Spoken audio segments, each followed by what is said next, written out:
Les gens se diront, attends, mais il balance tout ça en gratos sur sa chaîne YouTube, mais qu'est-ce que c'est que sa formation? Je considère que je dois une réponse à personne. C'est pas parce qu'on t'écrit que ça te crée une to-do. Comment t'as organisé ton lancement? Ça m'intéresse. Et là, ça a fait des ventes tout seul. Ce qui faisait que, à la fin, une des sensations de fou où j'avais mon Stripe, c'est qu'il faisait gling, gling, gling, gling. Combien de temps tu mets à préparer un lancement? Et combien de fois par an tu lances? Je travaille tout seul principalement et c'est ce qui me fait kiffer. Il faut que le business colle à mon style de vie. Il y a le monde YouTube, il y a le monde de la formation. Pour moi, la formation est 10 fois plus facile que YouTube.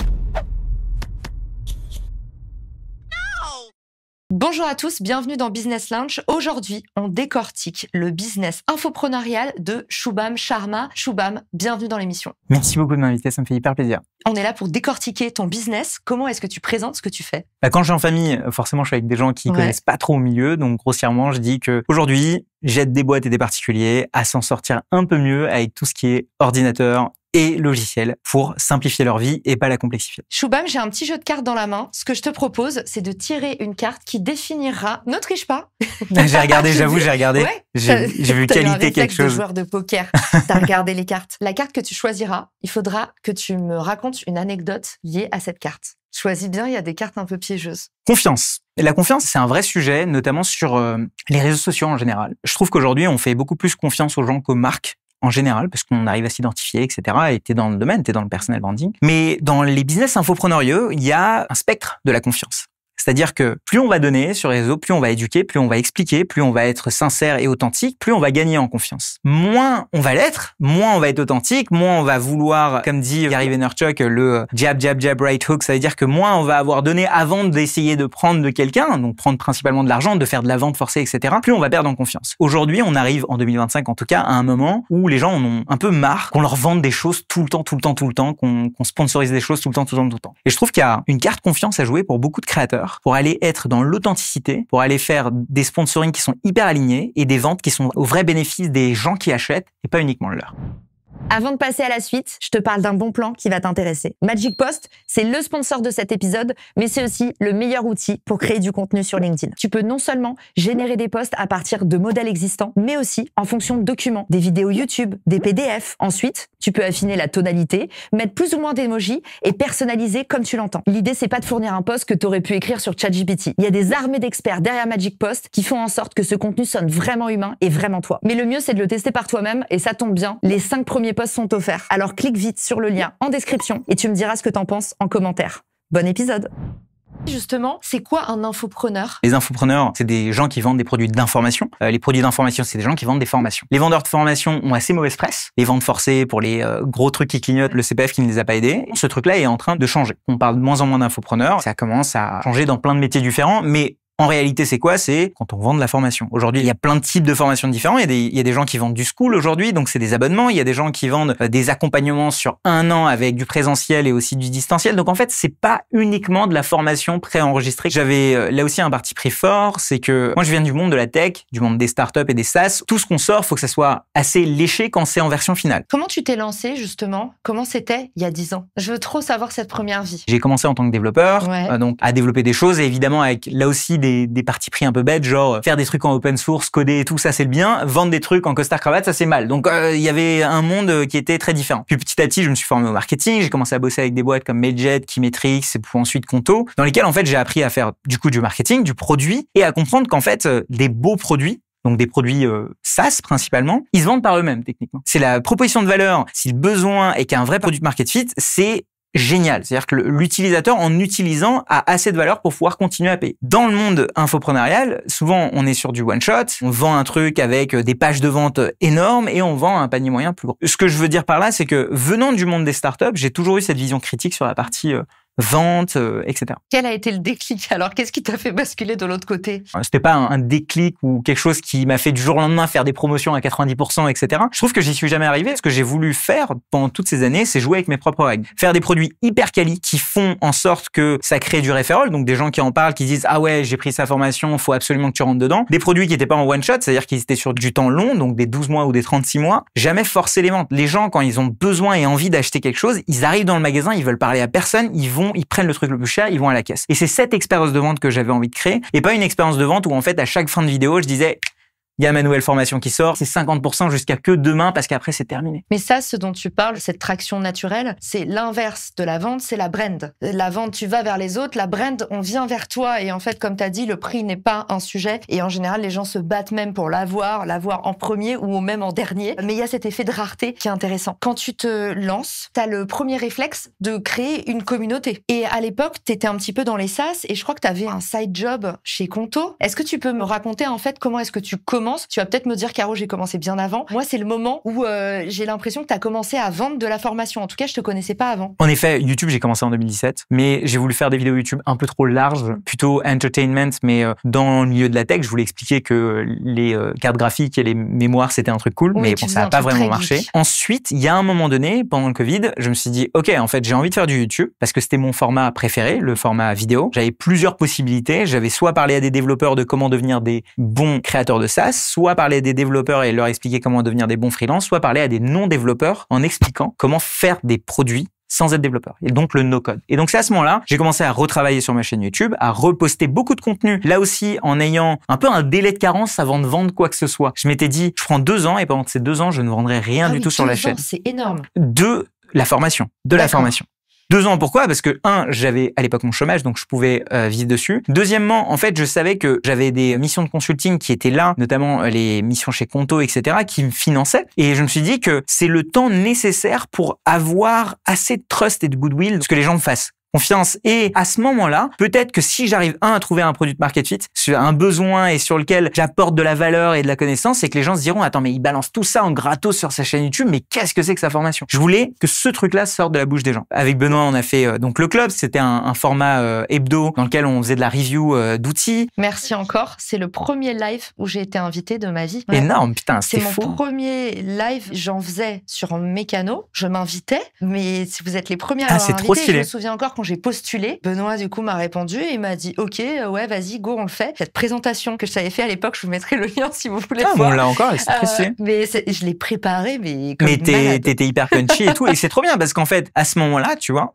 t'es venu et t'as pas à la fin fait un gros call to action hyper vénère. Je me souviens, t'as juste présenté, c'était le co-marketing à l'époque, tu nous avais expliqué et tout, et on avait appris des choses. Et c'est ce moi je voulais que les gens ils sortent de la chaîne, qu'ils en sortent plus intelligents ou en tout cas avec un peu plus de choses à raconter à table ou à des collègues. Et avec comme bonus, pour moi, c'était si c'est partagé sur Slack, c'est gagné, quoi. Parce que ça veut dire qu'en fait, quelqu'un veut se rendre plus intelligent en partageant mon contenu. Et ça, c'est trop bien. Contenu d'autorité. Exactement. Et donc, c'est comme ça que j'ai commencé. Donc, pendant longtemps, j'ai rien vendu. Jusqu'à un moment, Notion a commencé à exploser. Du coup, tous mes contenus Notion ont commencé à exploser. Là, je me suis dit, OK, il y a un vrai besoin de formation sur Notion. J'avais déjà à l'époque. Tu recevais des questions en privé. C'est quoi les signaux à ce moment-là? C'est juste les mots-clés qui montent ou t'as aussi des demandes en privé? Plusieurs sujets. Le premier, c'est quand je poste une vidéo sur Notion, elle fait plus de vues que les autres. Elle a plus d'interactions que les autres. Puis à un moment, je dis, waouh, je poste tout ça en gratos sur ma chaîne. Premier palier pour avoir le jab, c'est prendre leur email à ces gens-là. Donc en fait, j'ai créé une formation gratuite sur 5 jours qui s'appelle Notion Facile. J'achète le domaine, je fais la formation au fur et à mesure. Je vois que le premier jour, il y a déjà 1000 inscrits et tout. Je fais, OK, il y a un truc. Je fais un post LinkedIn à l'époque avec la technique du comment et je t'enverrai le truc. Le truc, il a fait, je sais pas, 1000 commentaires. Et là, j'étais en mode, OK, trop bien. En fait, il y a un truc. Je fais Notion Facile. Je crois qu'aujourd'hui, Notion Facile, c'est 37 000 inscrits. Et à ce moment-là, la traction sur Notion Facile m'a fait dire,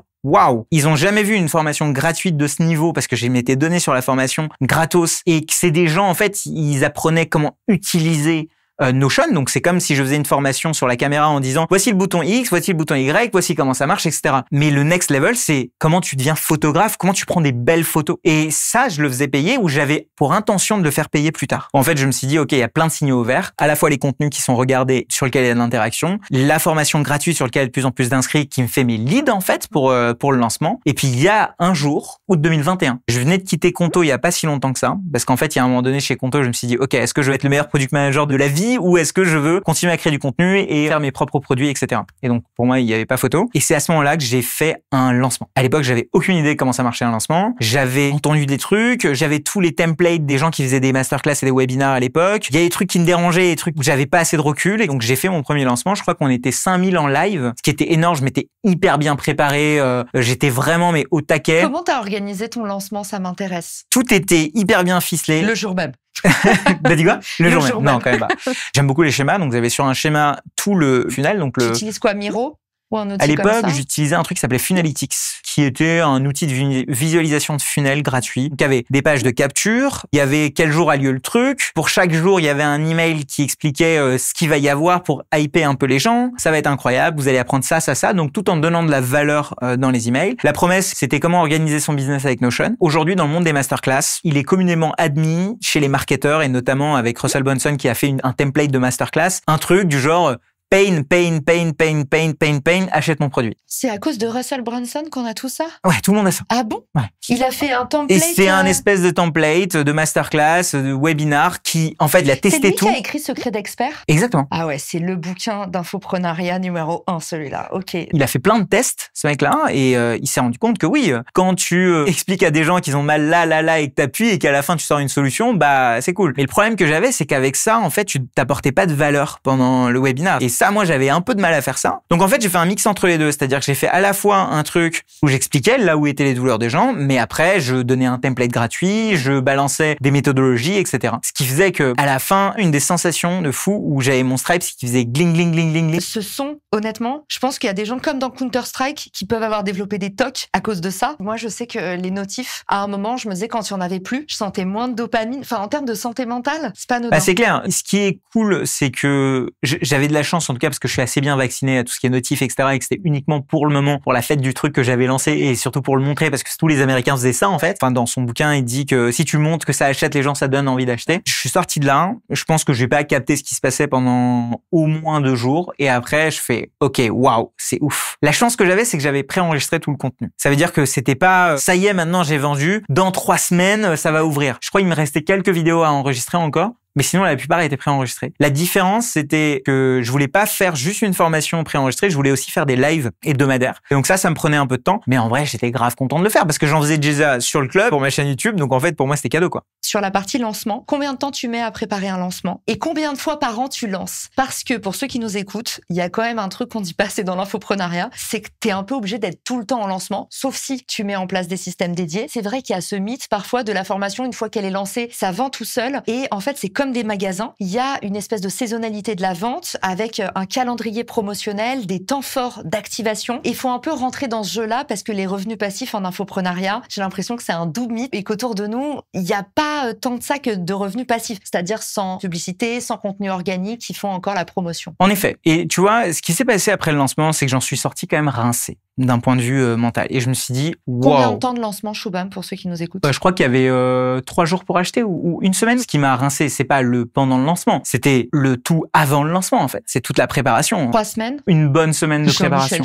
Non, une bonne semaine de préparation, tu vois. T'es stressé. Moi, je m'étais pas fixé d'objectif de chiffres, mais bon, ça te travaille, etc. Moi, c'est pas du tout une énergie que j'aime bien. Moi, je suis un mec de la veille organique. Ça veut pas dire passif. Comment est-ce que je peux créer des systèmes pour que les gens, quand ils ont envie d'acheter, ils puissent acheter, qu'ils aient une manière, un funnel pour arriver dans ton monde et commencer à acheter par eux-mêmes. Moi, c'est ce que je cherche à faire. Pourquoi? Parce que j'aime pas être en lancement. J'aime pas me dire, tiens, pour pouvoir aller chercher mon chiffre d'affaires de l'année, il va falloir que je lance X, Y, Z. C'est pas une énergie que j'aime bien. Et donc, en effet, j'ai fait ce lancement. Puis ensuite, par exemple, pour ma deuxième formation, la formation Make, j'en ai pas fait. Parce qu'en fait, ça me saoulait d'organiser un webinar. T'as tellement de choses qui peuvent déconner. T'as la lumière qui peut déconner. T'as ta connexion Internet qui peut partir. Tu es seul à bord. Et entre-temps, ce funnel, depuis Russell, a été aussi essoré. En effet, mais tout le monde le fait encore et ça marche toujours, tu vois. Ça marche toujours autant qu'avant? Pour moi, je considère que ça marche peut-être sur des cibles un peu moins éduquées, mais moins sur ma cible à moi. Et donc, je le fais plus. Moi, ce genre de truc, je l'ai fait à l'époque parce que je ne savais pas comment trop ça marchait. J'avais besoin de suivre un template. À partir de ce moment-là, quand j'ai lancé ma formation Notion,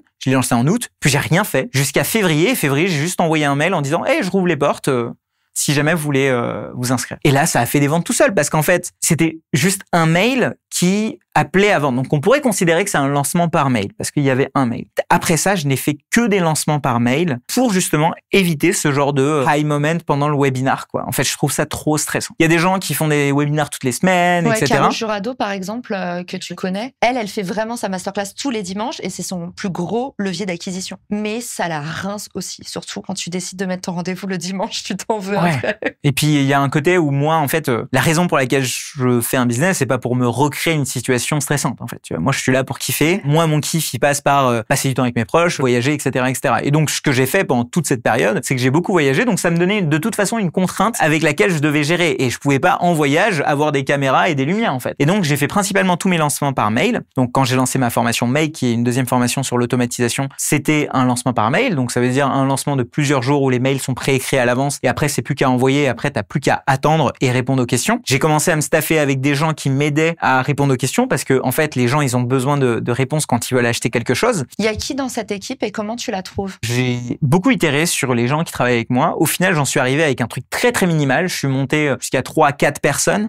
principalement au support. Aujourd'hui, avec de l'IA, etc., je travaille tout seul principalement et c'est ce qui me fait kiffer. J'aime pas faire des meetings. Il faut que le business colle à mon style de vie. Et mon style de vie, c'est pas parler à personne, mais parler que aux jeunes, que aux gens pour le kiff. Comme disent les Américains, no string attached. Pas de ficelle, pas de trucs qui te maintiennent finalement un petit peu prisonnier. Comment est-ce que toi, tu pourrais conseiller quelqu'un d'introverti qui veut se lancer peut-être dans la vidéo, mais surtout dans l'infoprenariat, c'est-à-dire faire un métier finalement de se montrer en formation, en vidéo, même par écrit, tu te dévoiles un peu? En fait, le truc sur l'introversion et l'extraversion, c'est que c'est jamais blanc ou noir, c'est toujours un spectre. Il y a des choses que d'autres introvertis, on va dire plus introvertis que moi, font mieux, notamment cette capacité à retenir des choses où je suis pas très bon. Et donc en fait, c'est pas uniquement pour moi linéaire, c'est sur plein d'axes. Et au-delà de ça, je pense que chacun a ses forces et ses faiblesses sur sa capacité à écrire, ou plus à s'exprimer, ou plus à écouter, etc. Moi, je sais que à l'écrit, je suis nul. Je fais que des bullet points, je suis dyslexique à mort, donc tant qu'il n'y a pas des schémas, etc., je vois pas. Et ça, je l'utilise en force. C'est-à-dire que quand je suis en train de discuter avec toi, un peu en continu, j'ai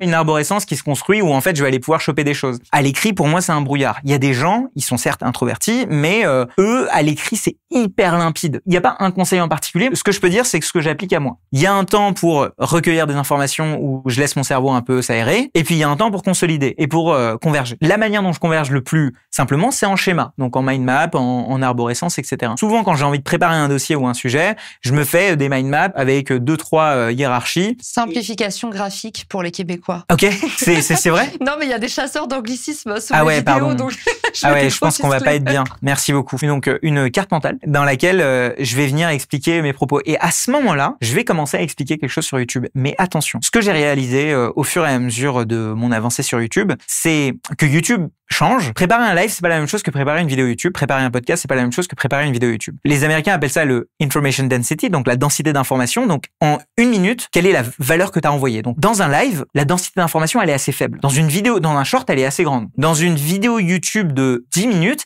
il faut qu'elle soit assez concise pour que les gens restent dessus. Et vu qu'aujourd'hui, chez tout le monde, c'est la guerre de l'attention, selon moi, des vidéos YouTube de 15, 20, 30 minutes, c'est un niveau d'information, de densité d'information qu'il faut qu'il soit assez haut. Donc, en fait, je peux pas me permettre de juste faire une carte mentale et essayer de faire ce genre de truc. Donc, de réfléchir, etc. Et donc, pour ça, il faut que j'écrive un petit peu. En résumé, ce que je dirais, c'est une partie divergence, laisser mon cerveau s'aérer, une partie convergence avec des schémas, etc.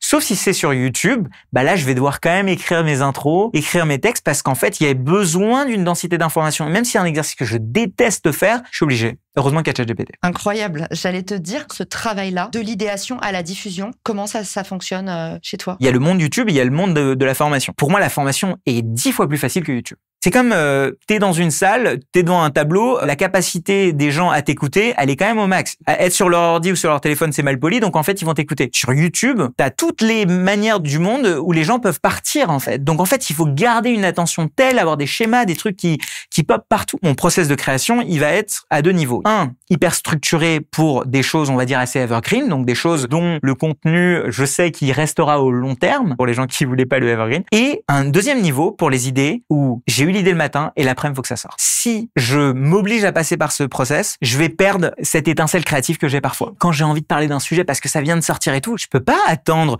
de passer par les 10 étapes de mon process parce que c'est trop tard. Le truc fait ça et à la fin, j'ai plus envie. Sauf que c'est moi qui suis à la caméra. Et donc, comment ça se passe? Imaginons pour les vidéos, donc pas fulgurance. La vidéo avec le process en 10 étapes, c'est quoi? Première, c'est l'idéation. Elle a lieu tout le temps. Ça peut être là. Moi, j'ajoute toujours des trucs sur mon téléphone. Ça a beaucoup changé. Avant, c'était Notion. Maintenant, c'est Todoist qui arrive dans Notion. Bref, il y a plein de choses. Mais en tout cas, je collecte toutes les idées. Ça peut être souvent des titres de vidéos, parce que c'est comme ça que ça commence chez moi. Des concepts de vidéos, des miniatures que je screenshot. C'est ça. C'est surtout chez les autres, c'est pas trop chez toi. Moi, par exemple, quand je fais des podcasts et qu'on me fait parler, je trouve le dopamine effect chez quelqu'un. C'est-à-dire que je vois la personne, je vois l'étincelle dans le regard et je suis là, oh, ça c'est un bon short. T'as pas ces moments-là quand t'es chez les autres? Tu sais quoi? Évidemment, je l'ai. Et à chaque fois, je fais, putain, faut que j'arrive à trouver un truc pour faire venir des gens et leur faire parler. Comme ça, je leur explique et tout. Mais sauf que, il y a 3 ans, je t'avais contacté en mode, alors, c'est comment de démarrer un podcast? Tu m'as dit, faut être régulier. Et depuis, j'en ai pas démarré un. Et donc, je trouve ça, mais tu vois, je trouve que c'est génial. C'est l'exemple même de comment est-ce que tu te retrouves dans les situations où tu arrives en live à capter chez les autres. C'est ce moment où ils font, ah, ok. Et là, tu fais, ok, je note. Et ça, je l'ai pas vraiment. Donc, toi, c'est surtout, en fait, tu benchmark à fond, t'es connecté au marché, tu regardes beaucoup de contenu anglophone, francophone, sur tes thématiques. Ou même en discussion. En discussion, tu vois, quand je vais avoir un truc, je vais le noter. Souvent, c'est, je sais pas, sors de la douche, il y a toujours le dis Siri, ajoute ça dans Todoist, tu vois. Et du coup, ça ajoute constamment. Et puis, à un moment donné, dans la semaine, je me pose, je catégorise les idées, j'en jette plein. Les idées où je les ai pas traitées, en fait, au bout de 30 jours, elles partent quoi qu'il arrive, parce que sinon, ça fait du bruit. Après, il y a la deuxième étape, ça s'appelle le one-pager. Une page, la page solo, qui est là pour poser un certain nombre de questions sur qu'est-ce que je veux montrer. Et donc, si je suis pas capable de répondre à ces questions, c'est qu'en fait, je suis pas clair sur le truc. Et donc, remplir un one-pager, ça doit me prendre 10 minutes max. Pour qui est la vidéo? Pourquoi c'est important pour la personne? Quels seraient les potentiels titres et la potentielle miniature?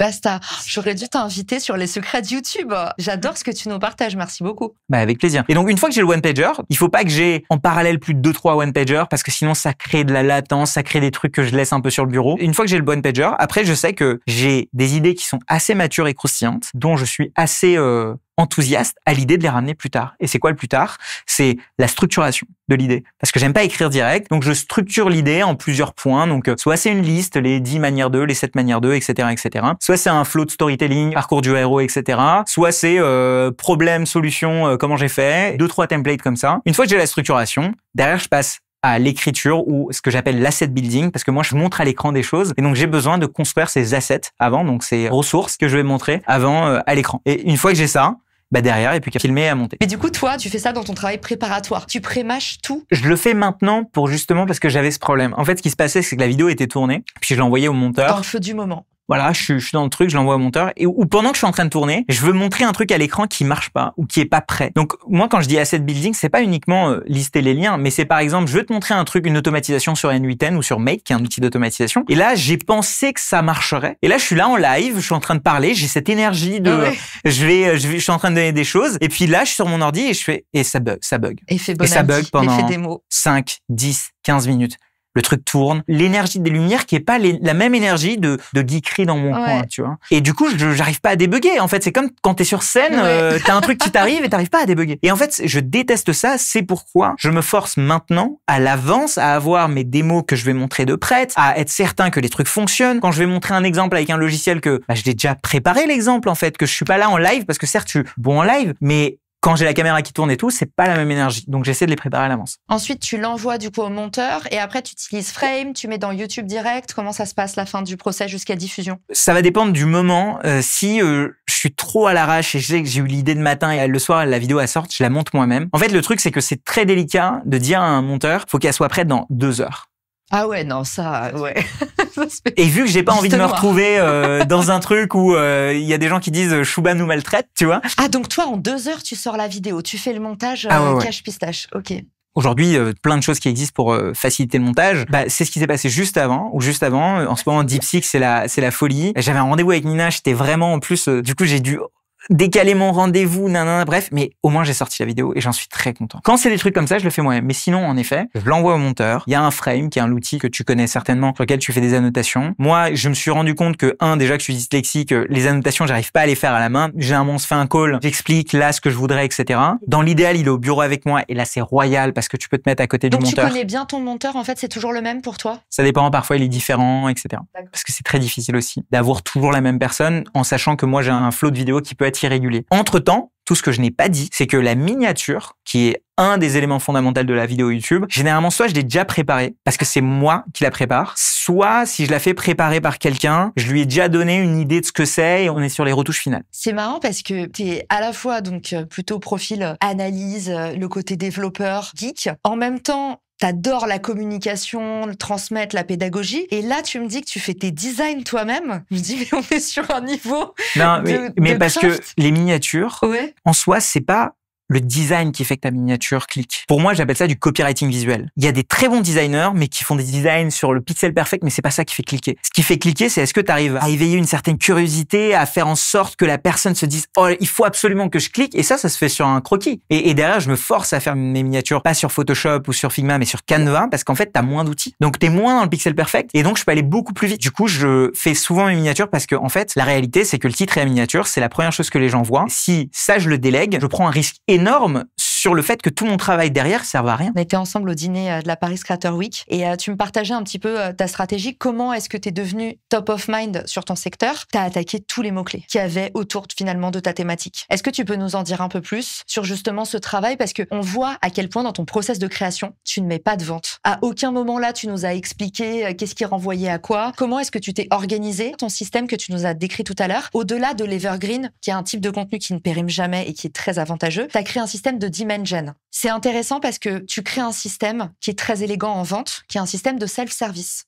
C'est-à-dire que finalement, tout est à disposition, mais c'est pas nous qui allons vous chercher. Et ça, il y a quand même beaucoup de manus derrière, où j'ai l'impression, en tout cas chez toi, même si t'as pas fait ça naturellement, comment est-ce que t'as organisé quand même ta création de contenu, volontairement ou pas? Il y a eu plusieurs phases. Je pense sur 4-5 ans de YouTube, il y a plusieurs phases. Il y a des moments, YouTube, c'est mon truc. Je dors, je réfléchis, je mange YouTube tout le temps. Et c'est ton seul canal. On l'a pas dit pour ceux qui nous écoutent, mais pourquoi est-ce qu'on parle autant de YouTube? C'est que c'est ton canal. Pour plein de raisons dont on pourra parler, principalement pour l'Evergreen. T'as dit que il y a un moment donné, les gens peuvent trouver ce qu'ils veulent sur la chaîne. Et en effet, ce que j'avais envie de créer, c'était un catalogue. Un catalogue qui vienne créer ce qu'on appelle sur YouTube du temps de session long sur YouTube. Donc en gros, moi, à chaque fois, je pars de mon persona et je me dis, qu'est-ce qu'il a envie de faire? Donc, une personne qui vient de découvrir Notion. OK, qu'est-ce qu'elle va faire? Elle va taper Notion sur Google ou sur YouTube. Comment est-ce que je peux me retrouver premier là-dessus? Donc, en effet, ça passe par le fait d'avoir fait beaucoup de vidéos sur Notion et aussi un blog qui référence des vidéos, etc. Cette personne, elle va voir sur sa recommandation d'autres vidéos sur Notion, de moi ou d'autres personnes. Normalement, à la fin de chaque vidéo, je fais toujours un call to action pour une autre vidéo Notion qui est en lien avec la première. Mais pas ta formation. Jamais. Jamais d'appel à l'action frontale vers la vente d'une formation. Moi, je dis, moi, c'est pas ce que je fais. J'ai ce graphe que je vois tout le temps, c'est le temps passé avec toi, le niveau de confiance et en gros, combien de temps elle a passé avec toi. Sur YouTube, plus elle passe de temps avec toi qui est en train de lui expliquer quelque chose, plus le niveau de confiance augmente, plus le niveau de confiance est haut, plus cette personne est apte à acheter chez toi. À quoi bon que je la ramène sur une page de vente, sur un espace fermé, où en fait, j'ai la capacité de lui envoyer des heures et des heures de moi en train de lui expliquer des choses. Souvent, je crée des sessions longues. Et ça, je le fais sur plusieurs sujets. Sur le sujet Notion, sur le sujet comment automatiser, sur le sujet comment être productif, sur le sujet comment comprendre et utiliser l'intelligence artificielle, sur le sujet quels sont les meilleurs outils pour pouvoir mieux travailler. Parce que ça, c'est mes thématiques. Il y a un certain maillage qui est fait, qui est pas prévu à l'avance, mais qui, au fur et à mesure, se crée. Comment tu trouves ces mots-clés, ces idées de vidéos? Est-ce que tu as par exemple un vidIQ? Moi, j'utilise à fond vidIQ, je les trouve trop forts. Pour me générer des idées aussi, ils font un truc que je trouve hyper puissant. Tu m'as l'air d'être quand même assez visuel, donc ça va peut-être te parler. En fait, tu vas mettre ton titre et ils vont te placer la vidéo au milieu des autres sur YouTube. Je te donne un exemple. Créer un fond d'écran sur Notion. En fait, il va te mettre ta vidéo rankée parmi les autres vidéos sur Notion. Comme un feed Instagram, tu vois ton futur post en situation. Et ça, je trouve que c'est dingue à quel point ça aide à se projeter. Et moi, ça m'aide beaucoup pour les titres. Parfois, j'écris un titre, je me dis, waouh, c'est excellent. En fait, tu le vois en mise en situation entre 3 autres titres. Tu te dis, je suis vraiment pas assez racoleuse. Je litère comme ça. Il y a plein d'outils, vidIQ, etc. Je les utilisais. Maintenant qu'il y a l'IA et qu'on peut se créer nos propres outils, moi, je me suis fait plein d'outils. Des agents de ChatGPT ou tu parles Non, pas du autre tout. chose? Je parle d'extension Chrome, par exemple. Avant, j'utilisais une extension qui s'appelait Preview, qui permettait de prévisualiser en effet ta vidéo parmi la homepage de YouTube. Ouais. Donc tu le voyais, et tu le voyais, trop bien, je le et veux. ça se plaçait de manière au hasard. Ouais. Là, j'en ai créé une autre parce que maintenant, tu peux faire du A/B testing sur YouTube, de miniature. Quand je clique sur un bouton, ça place mes vidéos et ça me permet de voir, quand je brouille un peu les yeux, est-ce que je vois ma miniature ou pas. Ça me permet de faire des versions du coup de. Je veux l'acheter. Non mais Il fait tu des pourrais- dimensions avec moi.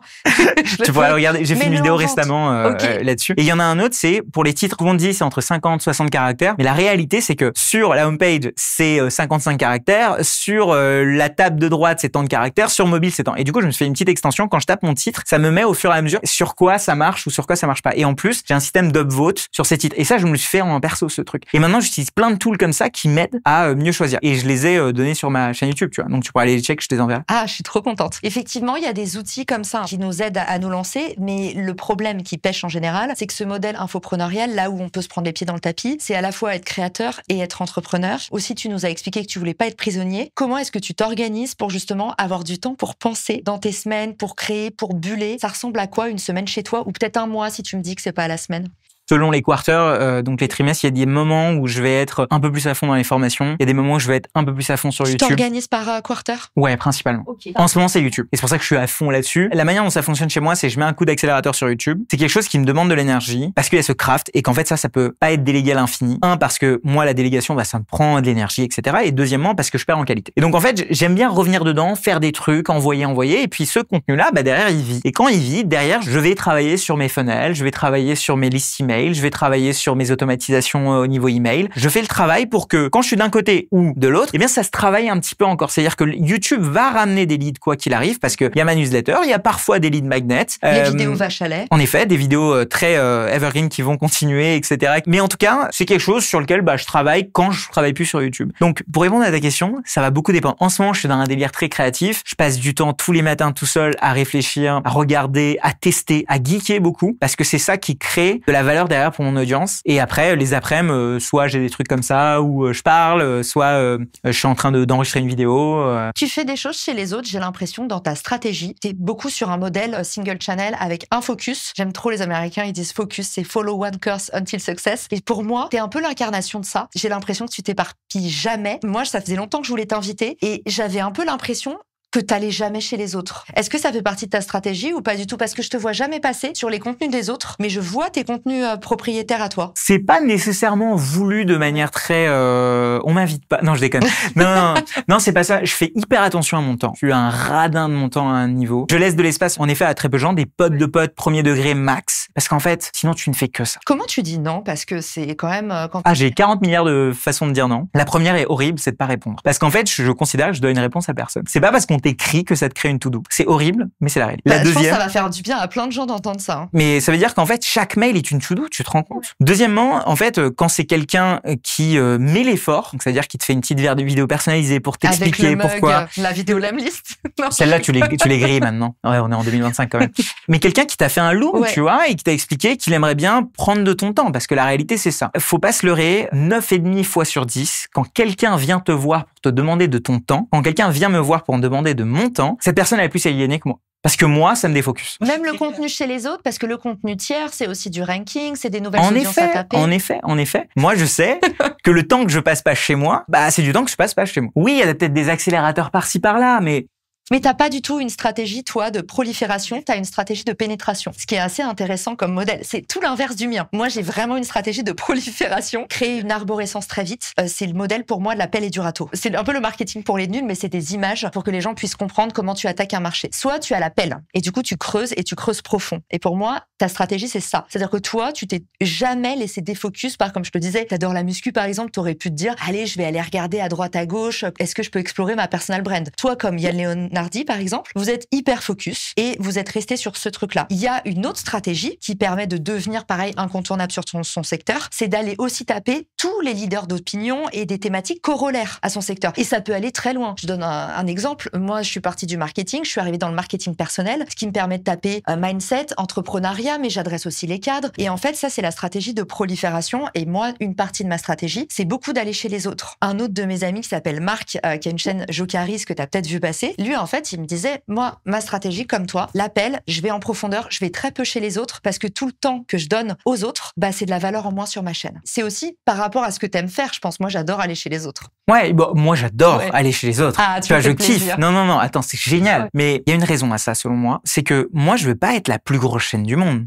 Je vais pas avoir tout le monde. Je vais avoir uniquement les gens qui sont intéressés par mon contenu et qui sont assez à fond pour regarder mon sujet. Ça m'intéresse pas d'avoir des gens random parce que ça va bouffer mes stats. Je vais avoir beaucoup d'abonnés pour pas assez de vues. Je vais avoir pas d'engagement. En fait, je m'en fous. Tu vois, je cherche pas à avoir un max de gens. Je cherche à avoir un max de gens qualifiés. Et je suis pas uniquement là pour dire ils vont pas acheter mes formations, etc. Non, je veux juste des gens qui regardent mes vidéos. Ouais. Et parce que en fait, t'es aussi, je pense, certain que tu vas jamais te lasser de ce sujet-là. Parce que moi, honnêtement, si j'étais partie sur la stratégie inbound ou le growth, je me serais très rapidement lassée. Dans ça, il y a aussi un sujet, c'est que moi, je considère le temps sur YouTube comme très très long, mais genre très très long. Il y avait le délire no-code, puis il y avait le délire Notion, puis automatisation, puis maintenant IA. Tout ce que je fais, c'est partager ce que j'apprends. Et en fait, je suis dans ma best zone, quoi. Je suis dans mon truc à fond. Donc au final, si ça se trouve, un jour, à un moment donné, je sais pas, je vais m'intéresser de manière profonde à un sujet. Bon, ça va pas non plus être la poterie. Oui, mais un corollaire. Mais à chaque fois, avec cette stratégie en fait, je vais à fond dans ce sujet et je documente tout ce que je peux sur ce sujet. Et justement, un truc que je cite aussi beaucoup dans ton modèle, c'est le fait que tu aies fait beaucoup de vidéos pour des marques en allant justement documenter Notion, Make. T'as fait du contenu, mais eux, ils ont trop de chance en termes d'UGC. C'est de l'or. Et en fait, ça, c'est des choses que tu as fait hors collab pour la plupart du temps. Est-ce que tu peux nous raconter justement sur ce business model? C'est un énorme parti pris. Il y a beaucoup de créateurs qui disent, ah non, je vais pas te faire la pub pour un outil gratuitement. Ouais. Toi, ça fait partie de ta strat. C'est un très bon point. En effet, quand j'ai commencé, moi, j'étais en mode, non mais attends, je suis personne, je vais m'appuyer sur ces outils pour grandir. Notion avait la cote, donc j'ai pris le train de Notion. Je leur dois tout autant qu'ils me doivent. J'ai un business basé sur Notion. Ils t'ont jamais fait chier sur le nom Notion Facile? Ils m'ont juste dit, est-ce que tu peux recadrer le logo? Tu peux enlever Notion? Non, ils m'ont juste dit, est-ce que tu peux recadrer le logo? Non, on a une très bonne relation. Ouais. Mais c'est vrai que si j'avais été day one les voir, donc dès le premier jour pour leur dire, non mais faut sponsoriser le truc, ils m'auraient dit, mais vas-y, va jouer, quoi, tu vois. Je suis très content de cette strat. Et pareil pour Make. Ça veut pas dire que maintenant on fait pas certains contenus sponsorisés avec Make. Je me suis dit, bon, ok, cool. La réalité, c'est que t'as N8N, Zapier et Make qui viennent me voir en mode, est-ce que tu veux faire du contenu sponsorisé? Bah, moi, je choisis celui chez qui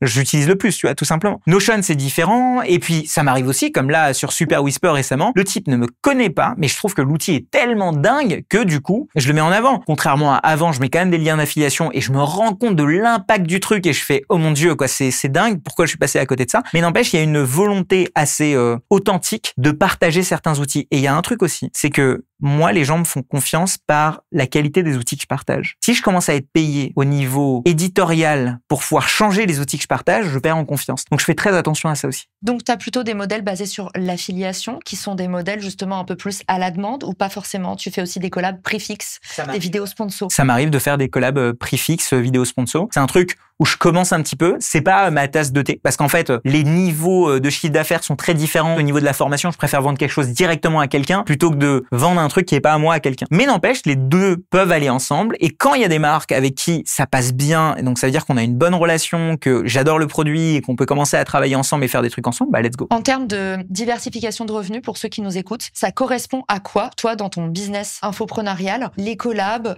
peut-être tu vas me dire, je crois que tu en fais pas, mais les conférences, tout ce que peut faire un infopreneur, ça se répartit comment? T'as 80% de formation. Ah, quand même. Tu dois avoir, allez, 15% peut-être de sponsor, peut-être 4% d'affil et 1% de tout ce qui est conférences, etc. Et c'est quoi la partie que tu préfères? Qu'est-ce que je préfère faire dans tout ça? Ouais. Moi, si je pouvais faire juste du YouTube et avoir le même niveau de revenu que la formation, génial. Mais je sais que si je voulais faire ça uniquement, il faudrait que je fasse 100% de sponsor. Parce que le produit que j'ai à vendre aux marques, c'est du sponsor. Et le problème avec la sponsor, c'est que je suis pas aussi fort que toi à bien cadrer les sponsors pour le moment. J'y arrive. Mais en tout cas, arriver à un tel level comme MKBHD, par exemple, aux US, que je sais pas si ça te parle, qui fait de la review tech, je trouve qu'il est tellement bien structuré qu'il arrive à faire des choses parce que, il est le seul, etc. Où en fait, c'est hyper bien structuré, il a pas besoin de formation. Moi, je pense que la partie que je kiffe le plus, c'est YouTube. T'as raison, c'est lié à la dopamine, mais il y a un sujet de quand tu publies une vidéo et quand les gens viennent te dire « Oh mon Dieu, c'était incroyable, merci beaucoup ». En fait, pour moi, tu mets ça et tu mets 100 000 euros. Ouais, mais en fait, il n'y a pas photo. Mais il n'y a pas photo. C'est pour ça que je sortais des lancements, je suis en mode, ouais, j'ai fait de l'argent, cool. Mais c'est le même argent que j'aurais pu faire différemment. Mais les gens qui disent merci, qui sont contents parce que je leur ai appris un truc. Mais ça, c'est la dopamine du pédagogue. Et c'est ce que tu disais. Il y en a qui ont absolument besoin de vendre dans une vidéo parce que c'est leur dopamine. T'en as d'autres qui se disent, la vente, c'est l'inverse. C'est, ça me fait chier, il faut en passer par là pour pouvoir me procurer la vertu kiff. Et moi, je suis un petit peu comme toi. Quand je parle de mes sujets, ma récompense, c'est vraiment que les gens, ça les intéresse. Et mes parents m'ont toujours élevé en plus dans ce truc de moi dès mon premier boulot, ma mère était là genre mais c'est formidable que tu sois payé pour faire ça et elle me disait mais quelle chance d'avoir un salaire mais parce que j'ai toujours eu des parents pareil, on est des passionnés et du coup ça paraît toujours un peu fou d'avoir un job, de faire ce qu'on aime. Tu vois, je trouve que c'est un privilège de riche. C'est clair. Et c'est pour ça qu'on le fait. Merci Shubham d'avoir été avec moi. Est-ce que ta carte a bien porté l'émission? Très honnêtement, c'était quelque chose qui est hyper important pour moi, la confiance. Et donc, je pense qu'elle était nickel. Les cartes ne sont pas là par hasard. Où est-ce qu'on peut te retrouver et aller suivre tes actualités? Principalement sur YouTube, je dirais, en ce moment. LinkedIn, c'est toujours un endroit où je poste quelques fois des trucs, mais YouTube. Faut bien. Merci Shubham, merci à tous pour votre écoute. Merci. Si cet épisode te plaît, tu peux le partager en me taguant ou lui laisser 5 étoiles sur Apple Podcast. Marketing Square.